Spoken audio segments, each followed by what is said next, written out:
এত অপেক্ষার পর ভূতকে একটা হাউস কিনে দেওয়া হয়েছে আর হাউসটা পেয়েই সে ঘুমায় পড়ছে। মাশাআল্লাহ, ভূত তো আজকে অনেক খুশি তার নতুন হাউস পেয়ে। হাই গাইজ, আসসালামু আলাইকুম। শুরু করছি নতুন ব্লগ ভিডিও নিয়ে। অনেকদিন ধরেই ভাবতেছিলাম ওদেরকে একটা হাউস প্রয়োজন ছিল, কারণ ওদের বাসার ভিতর যে শপিং ব্যাগ পাই তার ভিতরে দুইটা ঢুকে বসে থাকে, দুইটা একটা নিয়ে মারামারি করে। যে এদেরকে দেখে মনে হচ্ছিল যে এটা ওদের একটা হাউস প্রয়োজন। এই তো বাইরে আজকে একটা হাউস পেয়ে গেছে, তো ওদের জন্য নিয়ে আসলাম। এটা আমি অনেকদিন ধরে মনে মনে খুঁজতেছিলাম, কিন্তু আসলে পাচ্ছিলাম না। তাহলে পেয়ে গেছি, পেয়ে নিয়ে আসছি। আর আনার লগে লগে ভিতরে কেমনে জানে বুঝছে এটা ওদের হাউস, এই জন্য ওর ভিতরে ঢুকে যে বসে আছে। সে তো হামদাকে ঢুকতে দিয়ে নেই, সে নিজে যেয়ে বসে আছে ভূতু। হামদুর কোনো চান্স নাই এর ভিতরে। দুটো অবশ্য একসাথে ঢুকবে, একটু বড় ছিল, তারপরেও হামদুকে ঢুকতে দিনে ও একা একাই থাকতে চায়।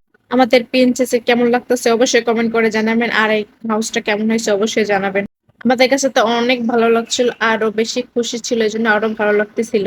ফাইনালি সে আস্তে আস্তে ঘুমায় পড়ছে, কি শান্তির একটা ঘুম দিতেছে সে। হামদুকে একটু ঢুকতে দিই না এর ভিতরে। আজকে এই পর্যন্ত, আল্লাহ হাফেজ। আর আমাদের ভিডিও যদি ভালো লাগে অবশ্যই শেয়ার করবেন, লাইক করবেন। আল্লাহ হাফেজ, টাটা।